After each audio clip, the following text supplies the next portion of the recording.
Aí quando eu começo a gravar, ele começa a ficar lento. Ok, pronto. Um clássico, um clássico. Isso, é. Você tá bem? Tô bem, tô até de cabelo pintado, ó. Ó, tô vendo. Segundo é meu aniversário, eu quero passar pelo menos com os cabelinhos pintados. Sim, muito bem, né? Faz muito bem. Excelente. Então vamos lá para as nossas questões de orientação, né?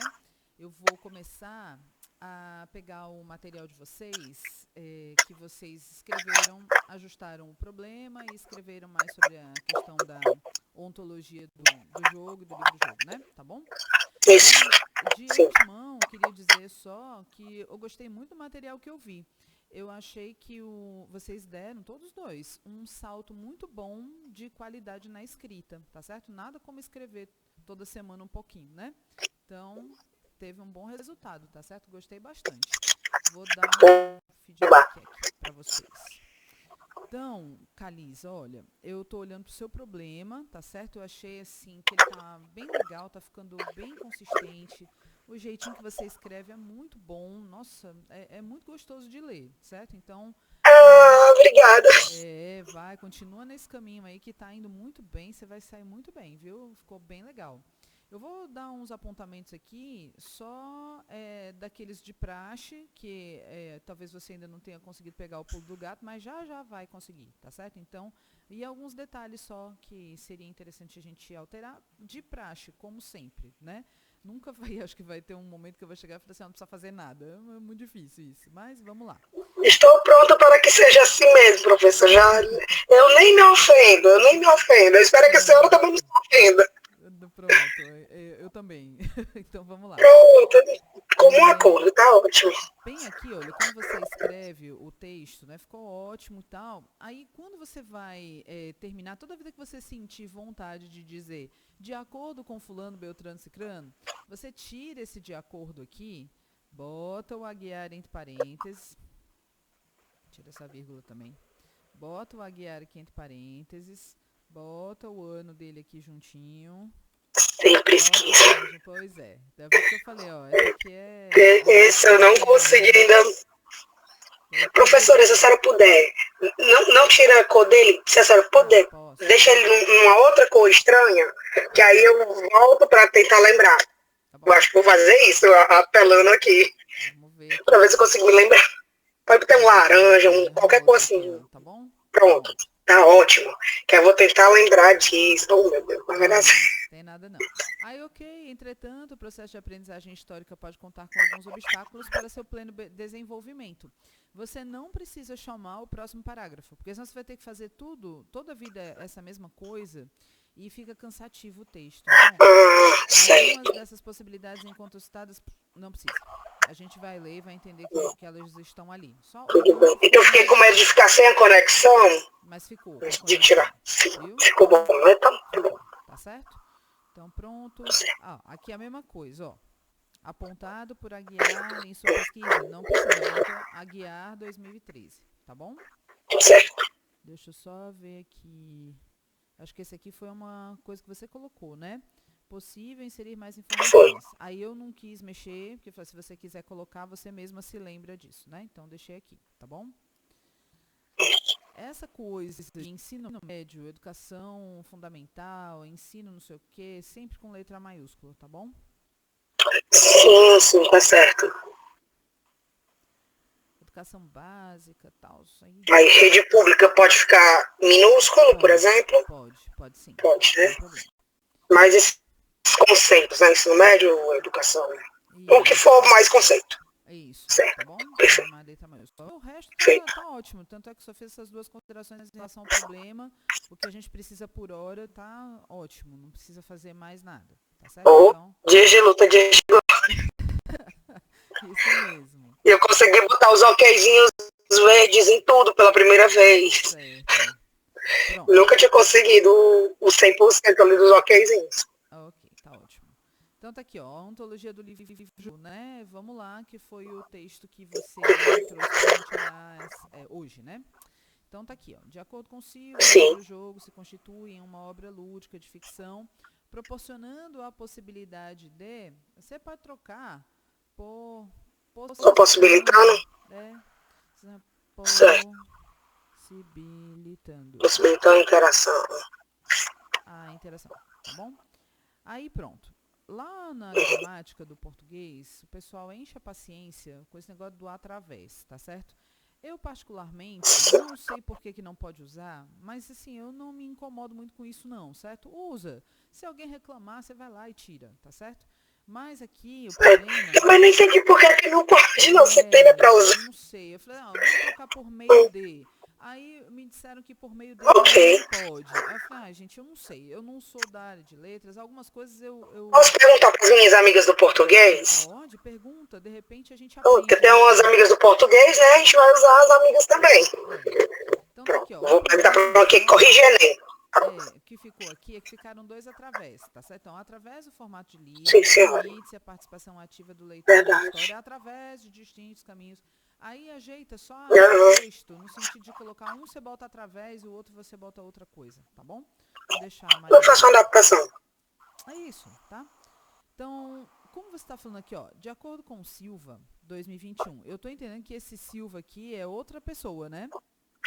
São dois Silvas diferentes. Pronto, ok. Aí eu fiquei assim, meu Deus do céu, isso vai dar confusão. Por isso que eu até botei a referência lá embaixo. Isso. Porque tem dois Silva. Ok. E eu sou Silva, professor, não quero usar Silva, não. Eu quero ser Holanda. Pronto. Então, já para Silva, tá, uma vírgulazinha aqui. O livro-jogo, tarará, tarará. Pois traz consigo o prazer em vencer uma peleja. Esse termo é muito coloquial, então a gente vai precisar alterar aqui para um termo mais formal, tá bom? Mas não tá errado não, é só isso. Gente, você jura que eu acho peleja tão formal, porque é uma palavra bonita para luta. Luta eu acho tão mais coloquial. Mas tudo bem, não tem problema. Mas aí a gente coloca de outro jeitinho, certo?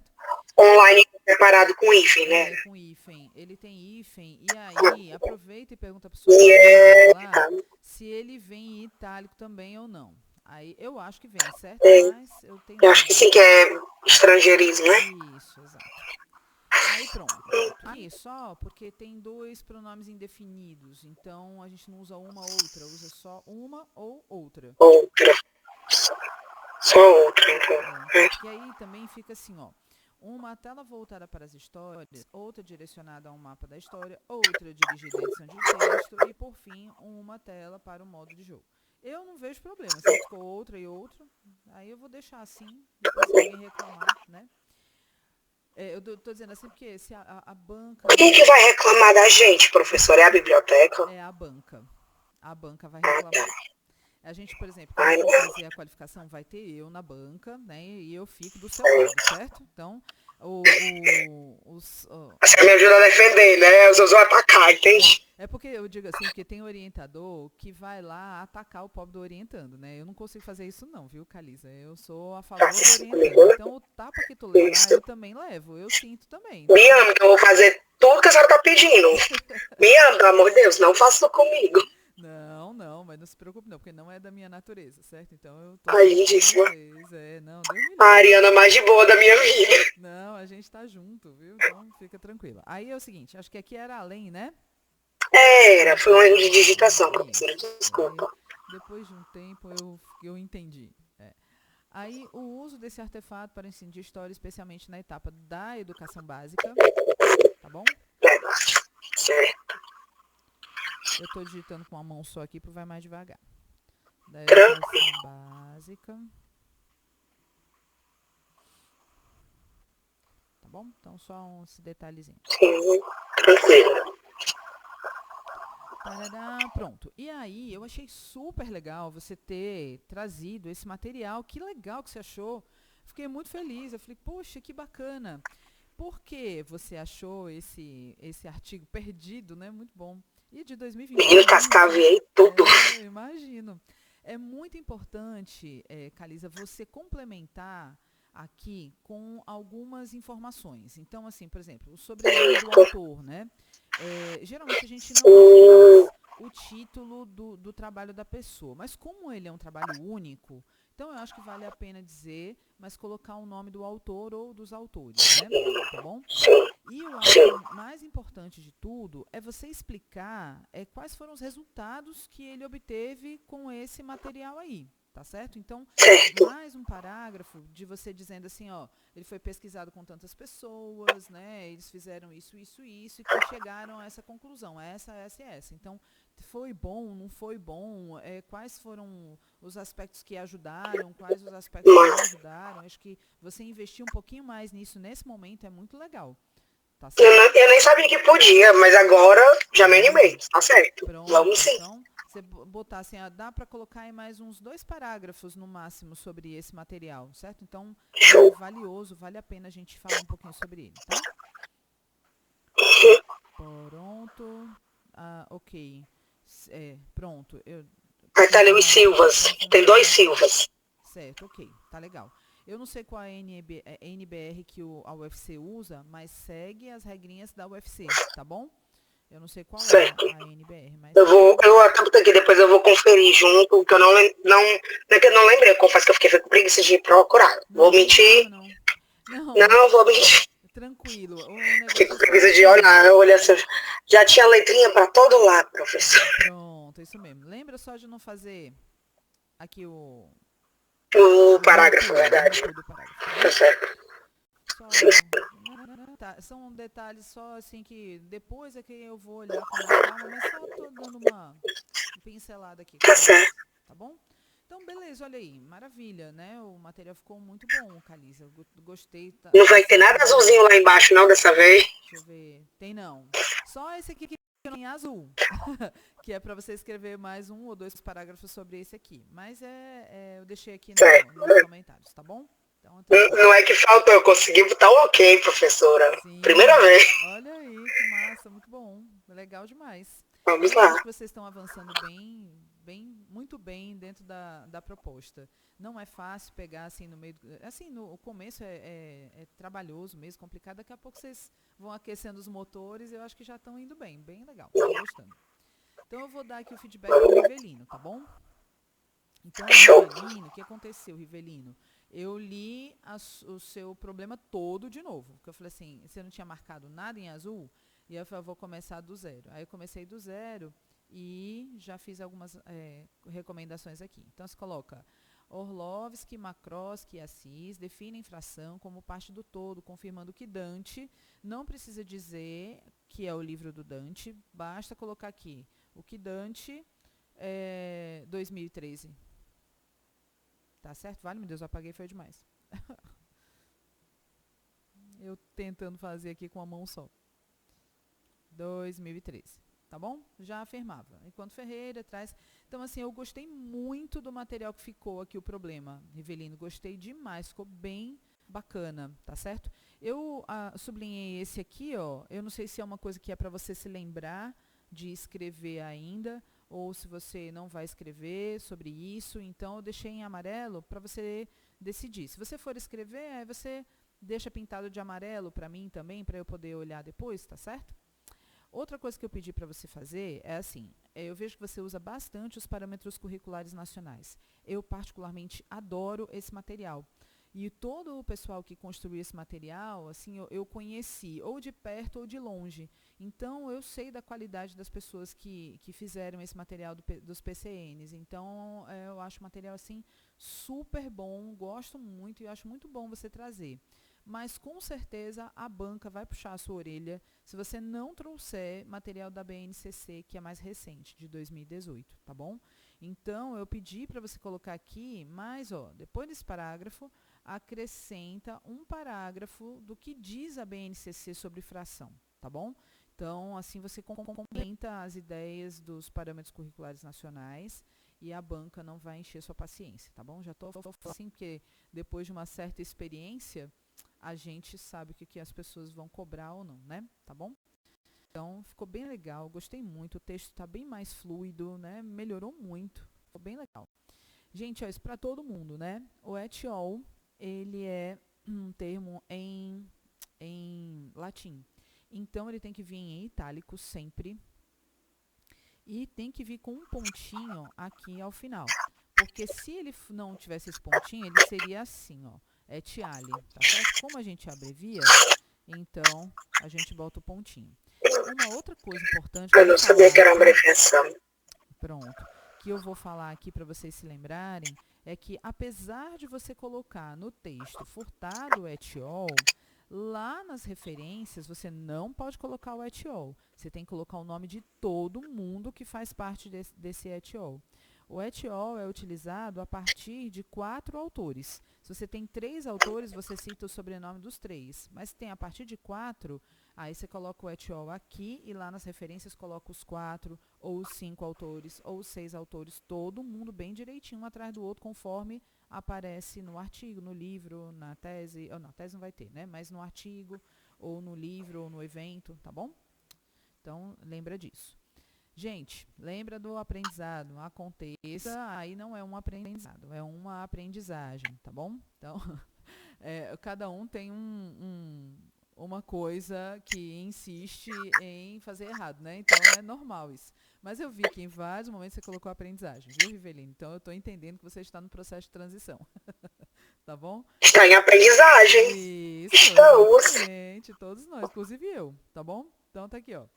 Santos conclui que todos podem aprender matemática. Afinal, não tem um de contas não, tá bom? De contas é só quando a gente fala. Afinal, a utilização de matemática deve acontecer em situações do cotidiano. E aí, eu fiz esse acréscimo aqui. No sentido de auxiliar as pessoas a manipular os dados matemáticos em prol de realizarem atividades com mais eficiência e praticidade, tá bom? Então, você olha aqui depois, eu vou tirar para não confundir, mas é só para acrescentar essa ideia que eu achei que era relevante, tá bom?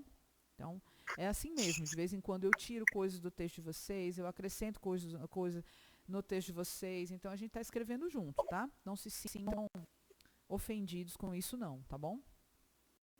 Muito bem, aqui na epistemologia, sim. Tem algumas coisinhas que eu ainda deixei em azul aqui, Rivelino, porque esse Rabelais aqui, ou Rabelou, não sei como é que pronuncia, precisa do ano, tá bom? Então, você precisa trazer esse ano aqui desse autor, tá? Pronto, bem aqui, eu vou tirar essa parte de azul que eu esqueci, porque era aquela que você tinha acrescentado na sexta-feira e eu tinha ficado perdida, né? Aí eu li, ficou bem legal, né? Eu gostei muito desse acréscimo que você fez, tá bom? E aqui no aprendizado de novo, eu marquei para você ajustar. O et al. De novo, então aqui só faltou o itálico mesmo, tá? Então você ajusta. E aqui no final, ó, coloquei assim, só para você ficar feliz.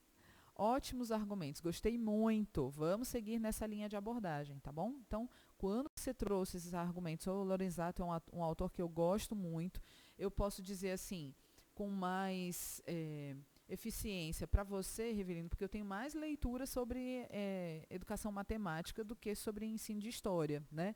E aí o ensino de história eu fico mais voando, Calisa, mas na matemática... Sem problema. Autores aqui são referências, né? Macedo, Lorenzato. Então, eles têm argumentos que casam muito com o trabalho que você vai desenvolver. E esse argumento que você colocou aqui é muito legal, muito interessante. Então, eu deixei esse elogio, vou deixar aqui, depois você marca como resolvido, tá bom?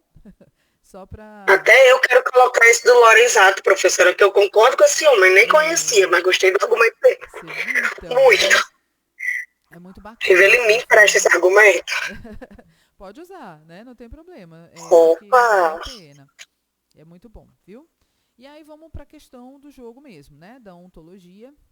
Aí, Rivelino, aqui eu coloquei várias vezes o mesmo comunicado, né? Você escreveu tudo, ficou bem legal, só esqueceu todos os anos de todos os autores. Eu falei, meu Deus, cadê os anos desse povo, né? E eu marquei tudinho, faltou o ano do autor, faltou o ano do autor. Então, onde tiver marcado, você coloca o ano, né? Imagino que isso deve ter sido pressa ou teve que fazer rápido, eu entendo, tá certo? Não tem problema. Mas a minha função aqui é dizer, ó, corrige aqui, corrige ali, tá bom? Então, por isso eu deixei tudo marcado, eu não vou nem comentar. Já fiz esse comentário geral, aí você já fica sabendo, tá bom? Pronto. Esse não existindo no vácuo aqui, eu achei que ficou estranho. Eu não entendi o que você quis dizer, tá certo? Então, talvez reescrever esse trechinho é importante, tá? E aí, eu também fiz a inserção de algumas coisas, porque você veio falando sobre o conceito de jogo, ótimo. Aí depois você fala sobre o board wall, ótimo. E aí eu fiz um adendo aqui de um parágrafo para fazer essa conexão. Como eu estava inspirada para fazer essa conexão, eu fiz. Você vê depois se você acha interessante, se quiser mudar alguma coisa, não tem problema, pode mudar. Mas eu coloquei assim, ó. Existem diversas plataformas de desenvolvimento de jogos disponíveis na internet. Muitas delas são plataformas em que o desenvolvedor do jogo necessita conhecer sobre programação. Outras não há essa necessidade, facilitando a construção do jogo a partir do desenvolvimento que se preocupa mais com o design e o conteúdo a ser inserido no jogo do que com a programação previamente consolidada. Dentro dessa perspectiva, escolheu-se trabalhar com a plataforma WordWall, tá bom? Então, vou deixar esse texto. Se você quiser mudar alguma coisa, fica à vontade, não tem problema, tá? O et al, de novo, deixei aqui para você. O online é como eu falei para a Calisa, né? Online com hífen e itálico. Então, vou tirar até aqui o amarelinho. E assim, toma cuidado com os verbos no futuro, tá certo? A gente vai evitar usar esses verbos no futuro. Vamos usar no presente. Então, segundo Soares, o WordWall é uma plataforma online que possui uma significativa variedade de jogos que pode, ou que podem, né, ser usados pelos educadores, tá bom? Então, às vezes a gente lê no site e importa, né, o estilo da escrita que tá colocado lá. Então, lembra sempre que o WordWall vai vir em letra maiúscula, tá certo? Então, aí você fez direitinho aqui, mas aqui eu deixei em amarelo só para você ajustar. Deixa eu ver. Ok, aqui é o seguinte.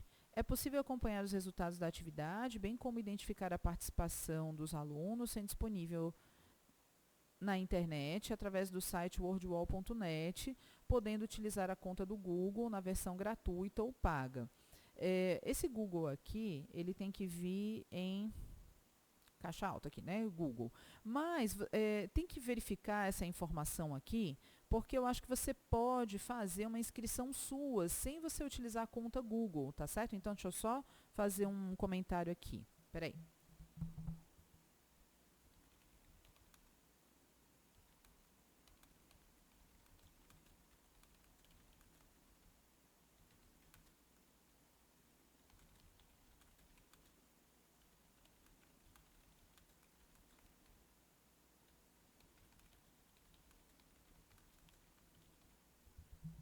Tá certo? Então, o usuário ele pode ter uma conta no WordWall. Eu tenho a minha, por exemplo.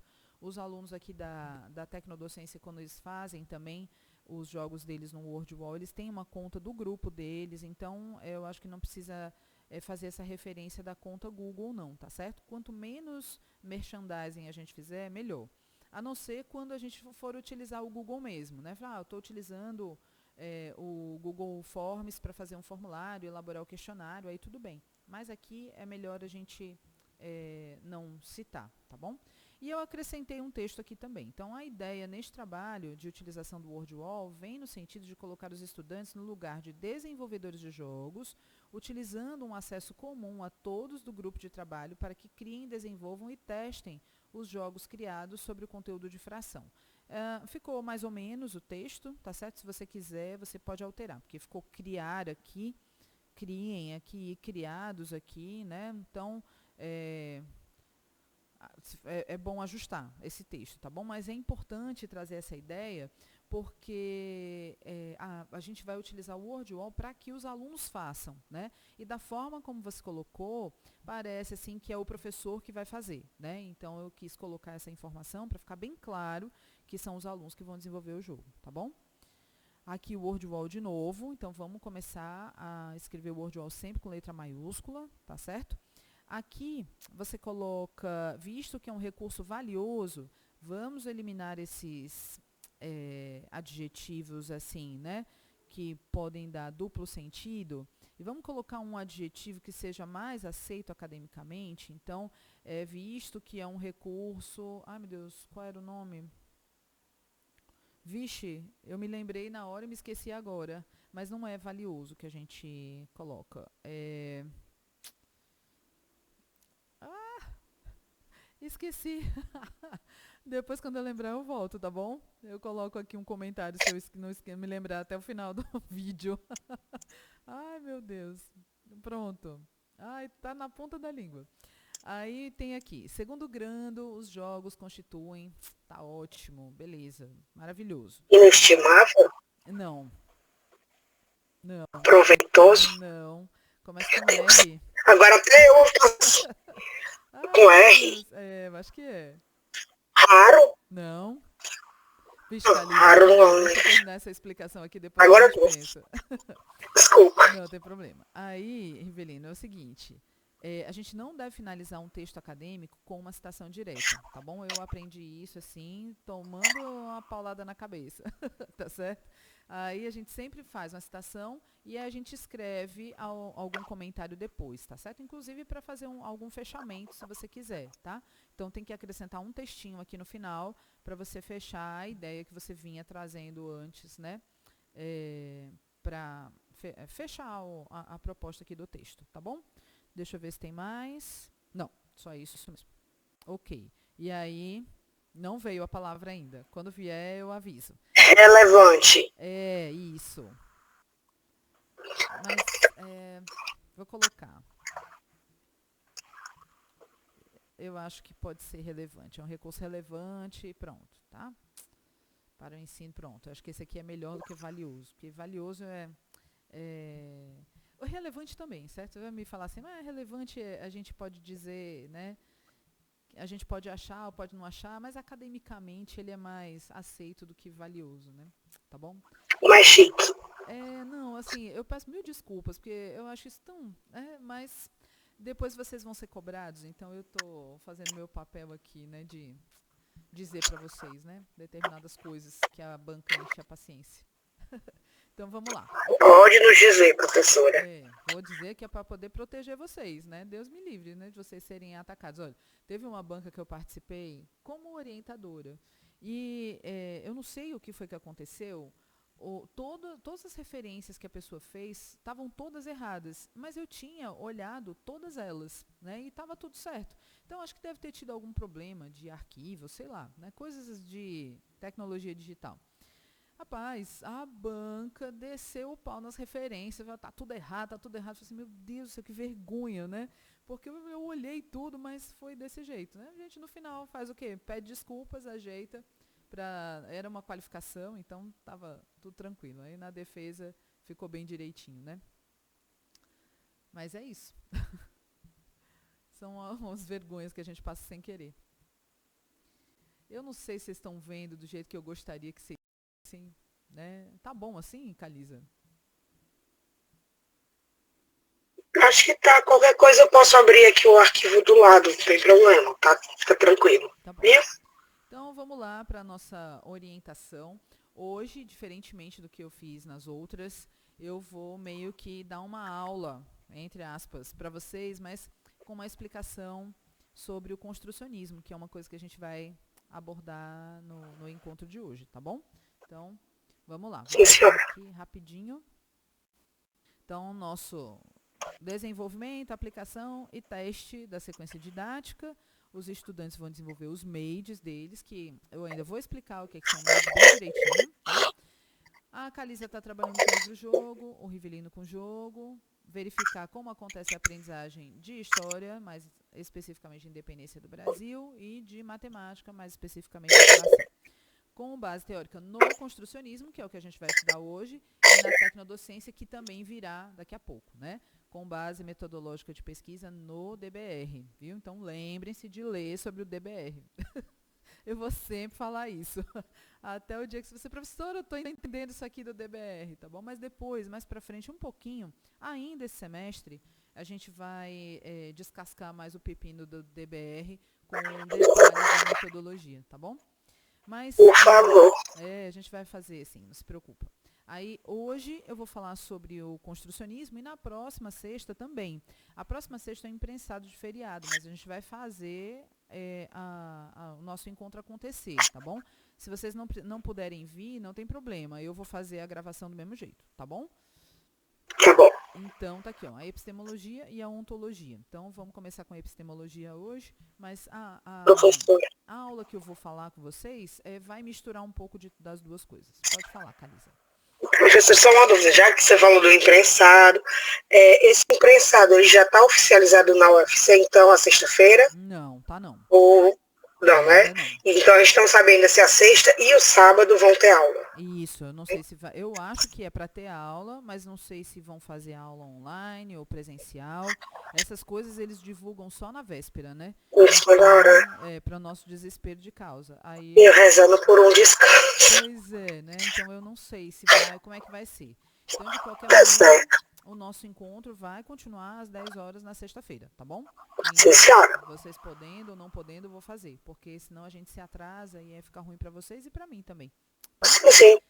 Então tá aqui, vamos falar sobre o construcionismo, tá certo? E aí, nesse momento da epistemologia, a gente precisa entender como é que surgiu o construcionismo, quem desenvolveu o construcionismo, quais foram as necessidades educacionais para o desenvolvimento do construcionismo, quais são as facilidades ou vantagens que o construcionismo traz, né, para o ensino e para a aprendizagem em geral ou para o ensino e para a aprendizagem das áreas de vocês, e quais são os problemas e as desvantagens que o construcionismo traz, tá bom?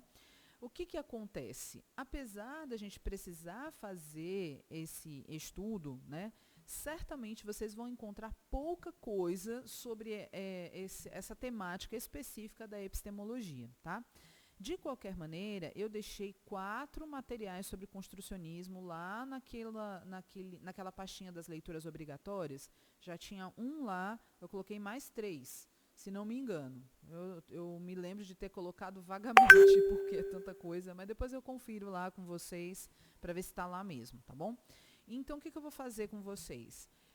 Além de ter deixado os textos, eu vou explicar para vocês o que é o construcionismo, como foi que ele nasceu, quem é o dono dessa ideia, tá certo? Porque essa informação que eu vou conversar aqui com vocês, ela é uma informação que a gente raramente acha em livro e em qualquer outro material, tá certo? A gente teria que fazer uma pesquisa só sobre isso. E como vocês precisam se dedicar principalmente às áreas de vocês, então aqui eu posso ajudar mais, tá certo? Então eu vou sair desse slide e vou passar para o slide do construcionismo mesmo, que depois eu posso compartilhar com vocês, deixar lá na pastinha para vocês terem acesso àquelas informações mais resumidas, tá?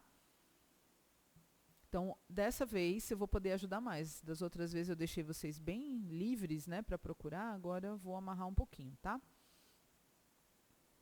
Mas eu acho que vai ajudar. Então, vamos lá. Construcionismo, já de antemão, é diferente de construtivismo, tá bom? Então, pensem em 2 conceitos diferentes. E aí eu vou mostrar qual é a conexão entre eles, porque existe, tá? Mas vamos tentar entender primeiro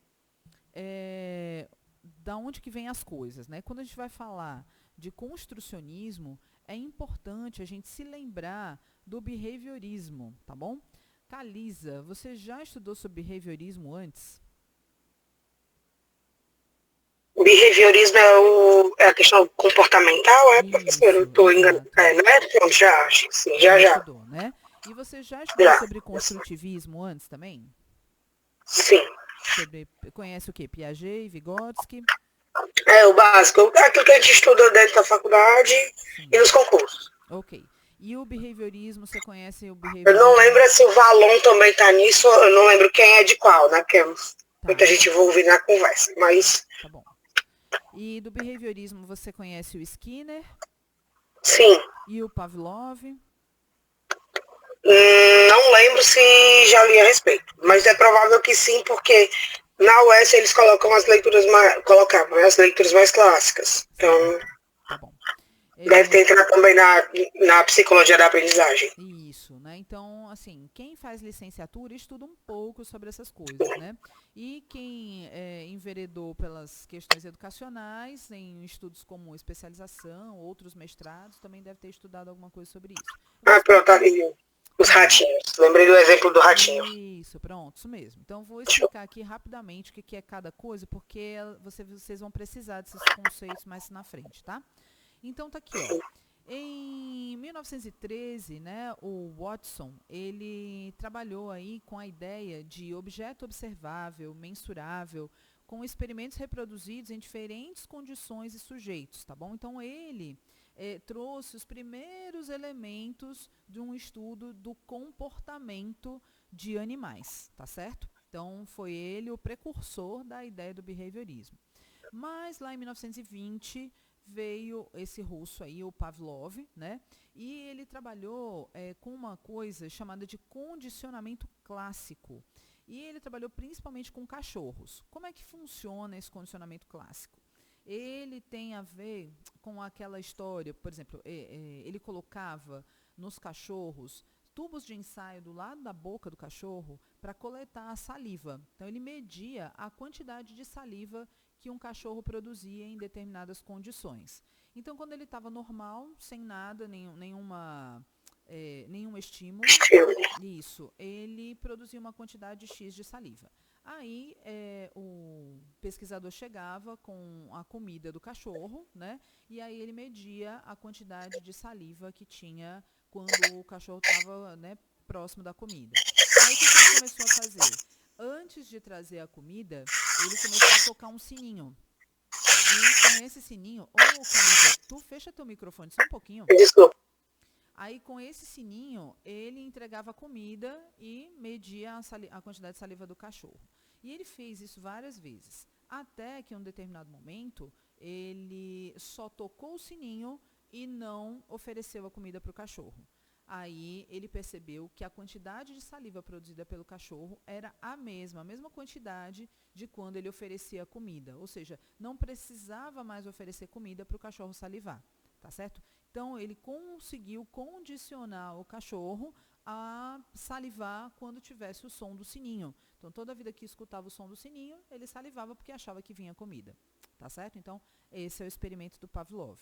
Ele é o chamado condicionamento clássico, diferente do Skinner, que em 1950 trouxe a ideia do condicionamento operante. Ele fez estudos com ratos e pombos. Então, o que ele fez, o Skinner? Colocou um ratinho dentro de uma redoma de vidro, uma gaiola de vidro, e colocou o ratinho com sede dentro dessa gaiola. E dentro da gaiola tinha um espaço com um botão. E aí, por exemplo, o ratinho ficava nervoso porque estava com sede, né? Sem querer, ele encontrava aquele botão, né? Porque ficava apertando, né? Na agonia da sede, né? Ficava apertando as paredes de vidro. E aí ele percebia que quando apertava o botão, saía umas gotas de água e ele podia matar a sede, tá certo? E aí o que aconteceu? O próprio ratinho percebia que quando ele estava com sede, bastava ele apertar o botão que saía água e ele ia saciar a sede dele, tá certo? Mesma coisa ele fez com o pombo em relação à alimentação, tá certo? E mesmo na redominha de vidro ele fazia do mesmo jeito. Qual a diferença do condicionamento clássico para o operante? No clássico, é o pesquisador que toca o sininho. No operante, é o próprio sujeito que vai sofrer o condicionamento que faz a ação para obter a recompensa, tá certo? Então, é o próprio ratinho que clica no botão para que a água saia e ele possa saciar a sede, tá certo? Então, as duas coisas trabalham com estímulo e resposta. Então, eu dou um estímulo que é o sininho ou que é o botão, né, para obter água, e eu vou ter uma resposta, né? Algumas situações colocam, ao invés de recompensa, punição, né, que é um estímulo negativo. E aí o animal pode sofrer um choque ou alguma coisa assim, né, para um susto, para poder se condicionar de uma forma negativa, né, de um estímulo negativo para haver esse condicionamento, tá bom? O fato é que o Skinner trouxe essa perspectiva para o ser humano. Ele falou assim, o ser humano pode aprender assim, também nesse formato, através do condicionamento, tá certo? E daí surge a ideia do behaviorismo, né? Que é o estudo das interações entre o indivíduo e o ambiente e o quanto essa interação modifica o comportamento do indivíduo. Então, para a aprendizagem, na época, caiu como uma luva, que foi na década de 50, tá certo? E muitas coisas se basearam, né, nessa proposta de ensino-aprendizagem, tá certo? Então, vou dar um carão no aluno para ele aprender, né? Vou dar uma estrelinha para o aluno para ele aprender, tá certo? Se ele acertar, se ele errar, e aí ficou sendo a aprendizagem vista nesse formato como o behaviorismo, tá bom? Mas muitas críticas vieram para isso, né? Porque o behaviorismo ele resolve algumas questões de aprendizagem, mas outras ele não resolve. Muito pelo contrário, ele faz com que a pessoa fique mais embotada do ponto de vista crítico, né? E reflexivo. Então a pessoa fica condicionada a fazer uma coisa, ela nem pensa mais sobre o que ela está fazendo, tá certo? Então, para criação, né? Para desenvolvimento, esse comportamento, essa ideia não é muito satisfatório, tá bom? Então, aí vieram algumas críticas. Só que a gente pensa que o construtivismo foi uma crítica ao behaviorismo no século XX, né? Na realidade, a proposta construtivista já data aí, né, do século XVII, com o Descartes, tá certo? Trazendo algumas perspectivas que não são construtivistas, mas que deram o mote para que se pudesse pensar no construtivismo no século XX, tá? O Descartes, né, em 1649, ele traz a ideia do racionalismo, né? Então, aquela coisa de que o conhecimento é inato e sua evolução seria apenas a atualização de estruturas pré-formadas, né? Então, a ideia é que as pessoas já nasciam prontas, né? E aí era só aprimorar um pouco mais dentro do desenvolvimento e da aprendizagem, tá certo? Então, essa é a ideia do século XVII, que tinha outra, né, do Locke, que era uma ideia do empirismo, que a origem do conhecimento estaria nos sentidos, né? O objeto real impõe suas formas a uma mente encarada como um receptáculo passivo, né? A gente brinca que era tábula rasa, né? Na década de 90, a gente dizia que era folha em branco. Isso, o disquete, né? Era o disquete não gravado, tá certo? O disquete que era... A pessoa recebia a informação, né? E a gente precisava colocar dentro da cabeça da pessoa, porque ela precisava receber aquilo passivamente, tá bom? Então, essas são ideias do século XVII. Mas o Kant, que é um filósofo, né? Trouxe, por incrível que pareça, tá certo? Porque o Kant, ele fala de outras questões, assim, bem interessantes sobre a escola, que a gente, em outro momento, poderia discutir um pouco mais. Mas ele traz aqui a ideia do construtivismo no sentido de que é um processo de conhecimento com a organização ativa por parte do sujeito, né? Do material que ele considera aí disperso e fragmentário, que é fornecido pelos sentidos, tá certo? A gente capta essas informações pelo que a gente vê, pelo que a gente ouve, pelo que a gente sente, impondo ao aluno as formas da sensibilidade e as categorias do entendimento, tá? Então, qual é a vantagem aí do Kant, né? Como é que sai dessa outra coisa? Ele coloca o sujeito como sendo um ser ativo desse processo, tá certo? Então, assim, ele não nasce sabendo tudo e nem ele nasce como uma tábula rasa, ele vai aprender nesse processo diante da ação que ele faz com o objeto que ele vai aprender, tá bom? E aí o Piaget, na década de 20, bebe da água do Kant, tá certo? Para poder falar pela primeira vez sobre construtivismo de fato, tá certo? Então, veja, o construtivismo e o behaviorismo nasceram mais ou menos na mesma época, tá bom? E aí a gente fala assim, é uma crítica ao behaviorismo, porque então o construtivismo nasceu na década de 60. Não, ele nasceu lá no comecinho do século 20, tá? E aí a ideia do construtivismo é a ideia da construção do conhecimento, né? Vai exigir uma interação entre o sujeito que conhece e o objeto conhecido. Então, o construtivismo prega a ideia de que a aprendizagem está centrada na relação que o sujeito estabelece com o objeto. Então, a aprendizagem não está centrada no sujeito, que é o aprendiz, nem no sujeito que vai passar a informação para o aprendiz. A aprendizagem está centrada na relação que o sujeito vai estabelecer com o objeto, tá? Então, por isso, ele traz a ideia de Kant, que o sujeito é um sujeito ativo, né? Ele vai construir suas representações de mundo interagindo com esse objeto, tá certo? Então, tem aí a construção das representações dos objetos e a construção da estrutura da mente, tá certo? Então, essa ideia nasceu aí. Estou falando tudo isso porque eu vou falar agora sobre o construtivismo, ou sobre o construcionismo, tá certo? E aí a gente tem o seguinte quadrinho. Olha só, tomem bem muito cuidado com isso que eu vou dizer agora, tá certo? O construcionismo, ele se contrapõe à ideia do instrucionismo. Quem construiu o conceito de construcionismo foi a mesma pessoa que construiu o conceito de instrucionismo, que foi o Papert, tá certo? O Seymour Papert. Vou já mostrar uma fotinho dele para vocês, tá certo? Então, esses dois conceitos foi o Papert que cunhou, foi ele que definiu, tá certo? Mas ele definiu esses dois conceitos na década de 70. E o construcionismo, ele definiu com base no construtivismo de Piaget, e o instrucionismo, ele definiu com base nas ideias mais tradicionais que se pautavam no behaviorismo, tá certo?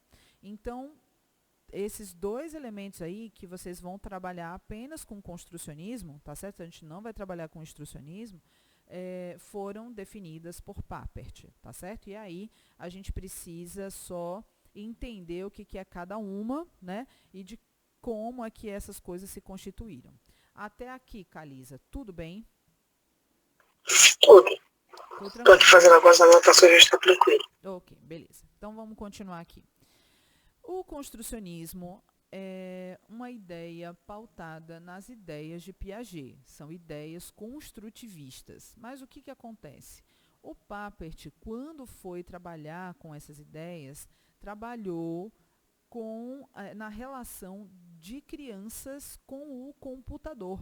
E nessa época não existia notebook, gente, certo? Na década de 70, foram os primeiros PCs que eram grandes ainda, né, para a gente ter em casa. Então, ele tinha lá no laboratório dele, tinha nas escolas onde ele frequentava, que eram escolas construtivistas, tá certo? E estudava a relação que os alunos estabeleciam com o computador para aprender. Como eram crianças, né, ele olhou qualquer tipo de conteúdo, mas como ele era matemático, ele se fixou mais nos conteúdos da matemática, tá certo? Então, tem essa conotação, esse viés que é importante. Então, ele coloca o seguinte: o construcionismo tem por base o aluno ensinar o computador a fazer alguma coisa. Quando o aluno ensina o computador a fazer alguma coisa, ele vai aprender aquilo que ele precisa aprender.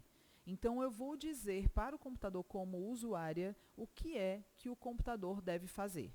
A partir do momento que eu, como usuária, digo o que o computador deve fazer, eu estou aprendendo coisas. Posso aprender matemática, história, geografia, português, o que for. O importante é que eu faça essa relação com o computador, tá certo? Fala, Calisa. Professora, então nesse caso, só para alinhar, essa relação de que o aluno vai ensinar o computador, ela produz uma mesma reação de quando um aluno ensina outro aluno, aquela que a gente usa os pares produtivos, por exemplo, para que um aluno dito um pouco mais avançado auxilie um aluno que está um pouquinho mais atrás no processo. Então, produz um efeito similar? Não necessariamente, porque você não vai estar ensinando uma pessoa que vai interagir com você. Não vai ter. Olha, eu não entendi muito bem isso. O computador não vai te dizer isso. O computador simplesmente vai executar. E aí você vai ter que olhar para o resultado que o computador deu e vai falar assim: vixe, não era isso que eu queria. Entendeu? Perfeito. Então, Sim. na hora que você vê que o computador fez uma coisa que não era o que você queria, aí você vai ter que refletir para poder ver de que forma o computador vai fazer aquilo que você quer, corrigindo o que você fez, entendeu? Então, apesar do meio externo, essa aprendizagem fica mais interna, não tem uma troca, uma ideia de troca. Não tem uma troca, a não ser essa de visualizar o que o computador está fazendo de certo ou de errado, que quem vai julgar é você, não é o computador que vai te dizer. Certo? E nem ele vai dizer, não entendi, que é uma coisa que uma outra pessoa poderia te dizer, não, mas eu não estou entendendo, né? O computador não vai fazer isso. Ele vai dizer assim, eu não entendi como você explicou. Isso, né? Então já não mexe a autoestima do aluno, por exemplo.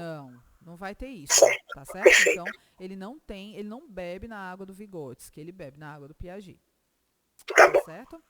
E aí, o que tem o construcionismo? O professor, ele vai preparar as atividades e os questionamentos para jogar na hora da sala de aula e falar assim, olha, gente, o desafio de vocês é construir um livro-jogo assim, assim, assim, assim, assim. Vocês já experimentaram um livro-jogo, então vocês vão construir o livro-jogo de vocês sobre independência do Brasil e vocês vão ter que abordar essa revolta, essa guerra e isso aqui. Tá certo? Então, pronto. O desafio é de vocês, tá certo? Assim é que a gente faz. A mesma coisa com o Word Wall. Assim, gente, ó, vocês viram, vocês já jogaram fração, a gente já estudou aqui alguns elementos de fração, agora vocês vão fazer o jogo de vocês. Que questões vocês bolariam para os amigos de vocês jogarem um jogo bem legal que vocês vão fazer? Esse é o desafio que o professor lança para os alunos. É claro que na hora que eles estiverem desenvolvendo o livro-jogo ou o jogo, você vai estar lá junto, fala assim, olha, cuidado, né? Porque isso aqui que você está falando não diz respeito à história do Brasil. Você está contando uma história que não é a história do Brasil. Cuidado, né? É uma outra história. Onde é que você viu isso aqui, né? E aí você vai fazer o que a gente chama de mediação, mas é que eu acho, na realidade, que é uma coisa muito assim, de você questionar os seus alunos a respeito do que eles estão fazendo. Ó, você tem certeza que essa informação está correta? Porque se o professor está perguntando isso, pode ser que não tenha, né? Que a informação não esteja correta. Então, você coloca o seu aluno sempre em xeque para que ele possa refletir sobre as coisas que ele está fazendo. Então, isso é muito importante. O professor é um desafiador e a aprendizagem ela vai acontecer por meio da reflexão em cima dos erros que vão ser cometidos, com certeza, tá bom? E a das incertezas, porque, segundo Piaget, a aprendizagem ela acontece por meio da desequilibração. É importante que as pessoas fiquem desequilibradas. Quando vocês saem das nossas reuniões, assim, ai meu Deus, estou confusa, né? Ou confusa, é isso mesmo, tá certo? Porque vocês estão no processo de aprendizagem e a gente fica se sentindo, assim, meio perdido, tá bom? Então, isso é o construcionismo, assim, na sua estrutura mais ampla e geral. O instrucionismo, ele vai beber da água do behaviorismo, tá certo? Então, quem vai ensinar quem? Na realidade, é o computador que vai repassar a informação para o aluno. Então, todas as vezes que a gente assiste um filme, que a gente assiste um vídeo lá no Instagram ou lá no YouTube, que a gente lê um texto pronto, a gente está recebendo informações do computador, tá certo? E aí a gente está diante de uma passividade, né, do computador passando essa informação para a gente ou para os nossos alunos, né? Então, toda vida que a gente mexe com um tutorial, por exemplo, né, que explica lá como é que funciona o corpo humano, como é que se chamam os órgãos do corpo humano, a gente está trabalhando aí com algo que vai ser repassado para o aluno, tá certo?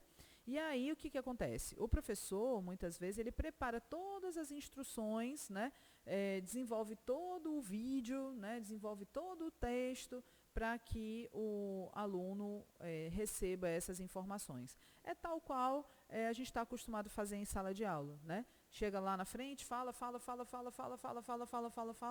passa lá 50 minutos falando e os alunos, né, a gente acha que estão 50 minutos ouvindo, tá bom? Então, tem mais ou menos essa característica.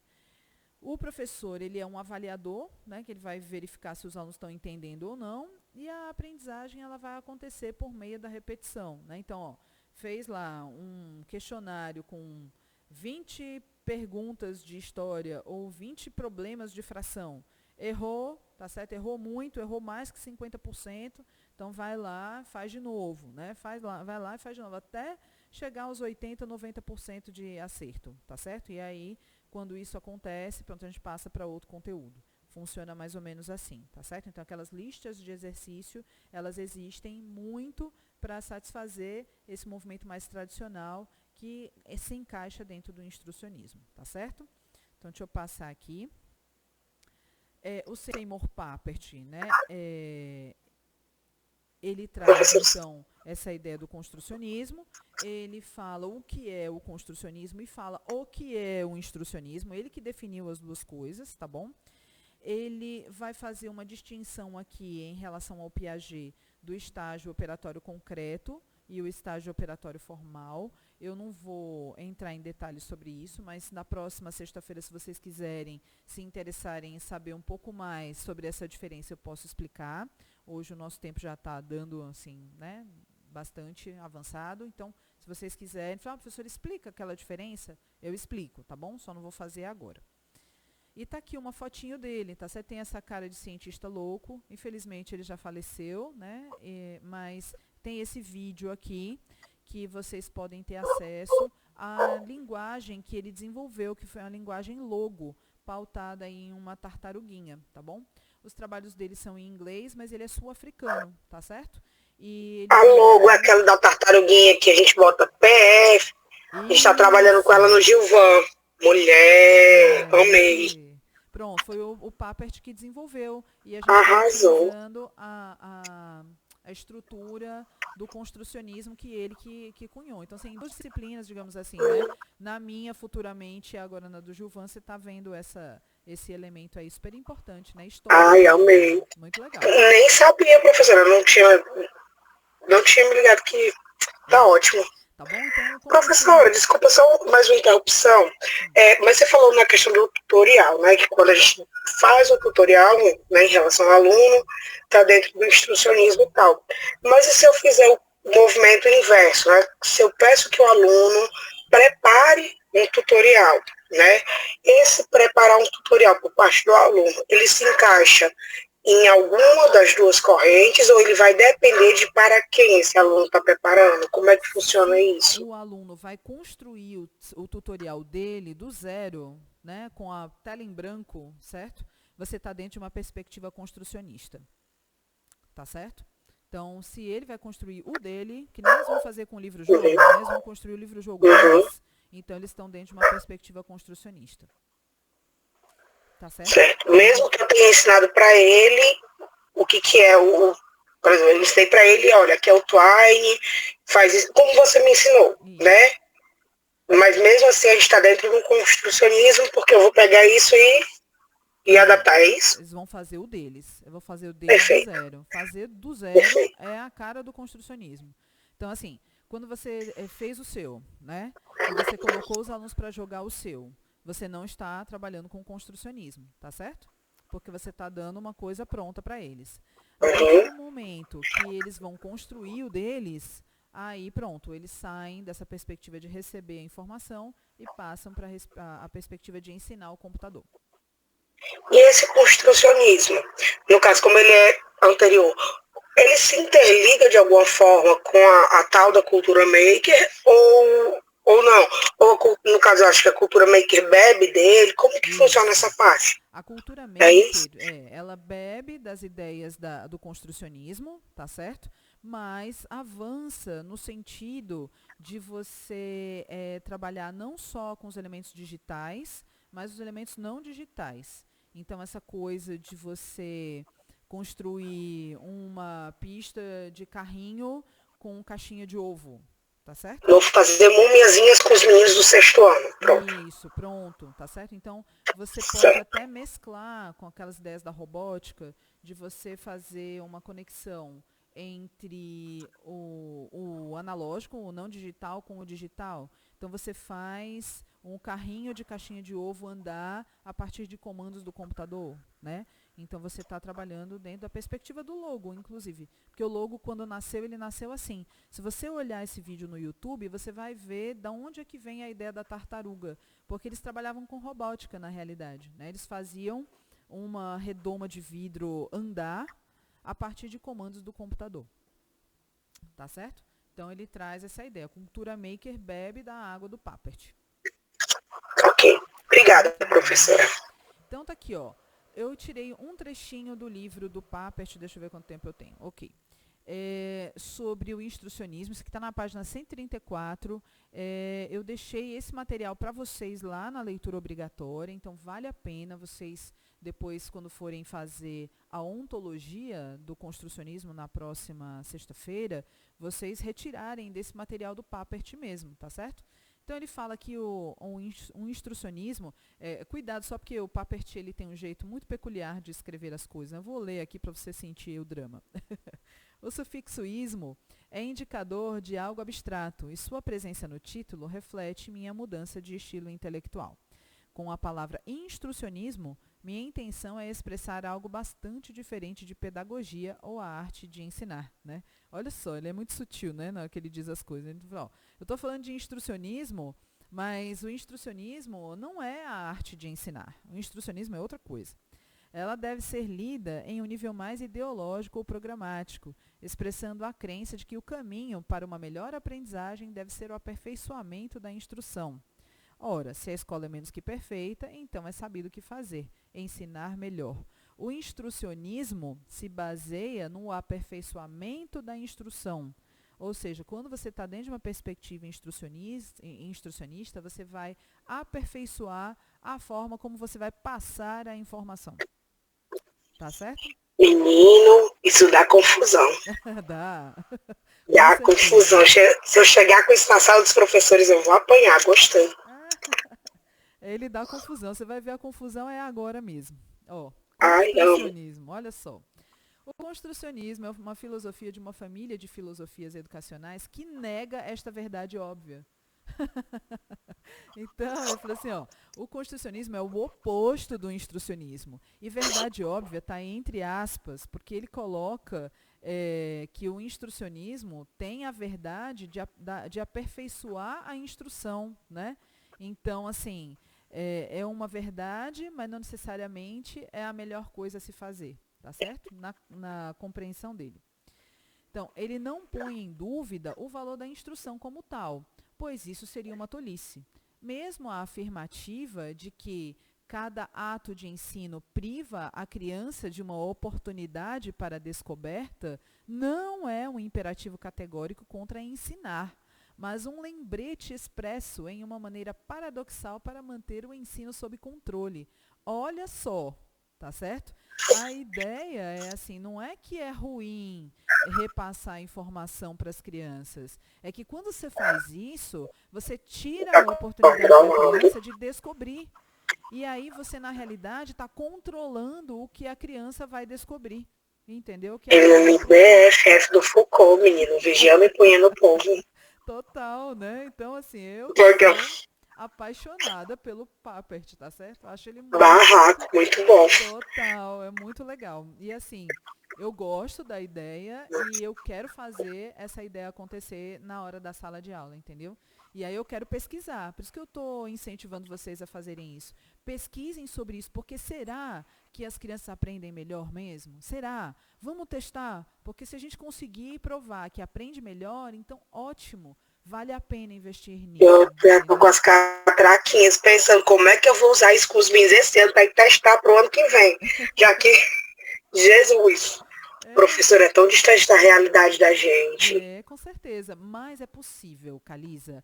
Mas com certeza, deve ser. Eu fiz isso acontecer quando eu estava na sala de aula de educação básica. Eu fiz e deu certo e funcionou. E eu acredito, entendeu? Eu faço no ensino superior e funciona. Então, eu acho que vale a pena. Então, se a gente tiver resultados que a gente mostre... Porque, tipo assim, é diferente porque a escola acaba sempre caindo nesse tradicionalismo. Sim. Por mais que quem está de fora de uma escola, principalmente da escola pública, diz, a escola é o Paulo Freire, aí o pessoal taca o pau do Paulo Freire, né? Diz Paulo Freire, isso, aquilo outro, não sei o quê. Mas a gente está tão atrás de pedagogias diferentes, a gente é tão só o simples, que aí quando eu olho assim, esse negócio que é um bolo confeitado com chocolate, tem a cereja em cima, você chega e fica assim, salivando. Pois é, entendeu? E assim, Papert e Paulo Freire conversaram, né? Acho que o Papert veio para o Brasil e teve uma conversa longa que virou vídeo, que virou livro. Tem um livro fantástico da conversa deles dois. Então, eles têm muita coisa em comum, muito legal, viu? Vale a pena. Aí eu só vou continuar aqui para a gente finalizar. A atitude construcionista no ensino não é, em absoluto, dispensável por ser minimalista. A meta é ensinar de forma a produzir a maior aprendizagem a partir do mínimo de ensino. Aí a gente fala assim, quer dizer que o professor não vai trabalhar? Não, muito pelo contrário. Esse mínimo de ensino aqui é o mínimo de transmissão de informação. Esse é o mínimo que ele quer. Ele quer a maior aprendizagem a partir da descoberta que os alunos vão fazer, porque a gente vai, como professor, lançar desafio para esses alunos. Vai desafiar e vai acompanhar esses alunos nos desafios. Para o professor, é extremamente, assim, como é que eu posso dizer? Dinâmico, porque a gente não sabe qual é a dúvida que o aluno vai ter na hora da descoberta. A gente não sabe, a gente tem que estar mais do que preparado para receber as perguntas dos alunos e as colocações deles e raciocinar muito rapidamente na hora da aula. Então, o nosso preparo é muito mais da vivência, obviamente, das leituras e estudos que a gente faz sobre o conteúdo, do que propriamente a gente preparar um negócio memorizado para explicar para os alunos. Então, é muito legal, muito interessante. Eu me realizo muito assim, certo? Foi onde eu encontrei o meu caminho, porque esse negócio de ficar repassando informação eu não gosto, né? Então, para mim, foi muito bom. Certo.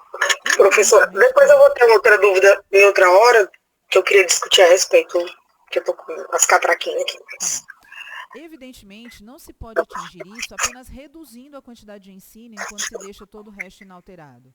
A outra mudança principal e necessária assemelha-se a um provérbio africano. Se um homem tem fome, você pode dar-lhe um peixe, mas é melhor dar-lhe uma vara e ensiná-lo a pescar. Aí, Calisa, você decide. Você quer dar o peixe para o seu aluno ou quer dar a vara para ensinar ele a pescar? Né? Tá certo? Eu não posso as duas coisas?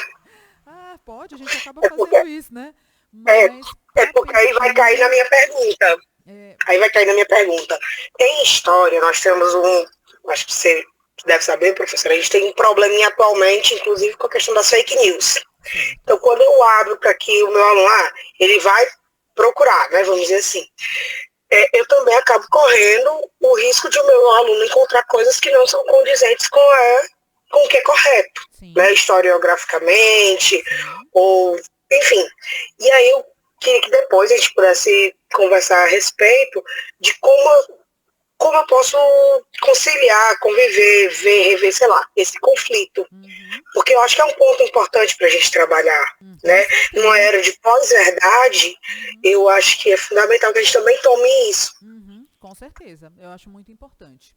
E aí eu tenho uma sugestão de como você pode trabalhar, tá certo? Deixa eu só finalizar aqui, só para dizer para vocês que é o seguinte, eu apresentei os conceitos e alguns elementos históricos, tá certo? Essas outras coisas que eu estou passando eu vou mostrar na próxima sexta-feira, mas eu recomendo 2 materiais para vocês utilizarem para fazer a epistemologia, tá?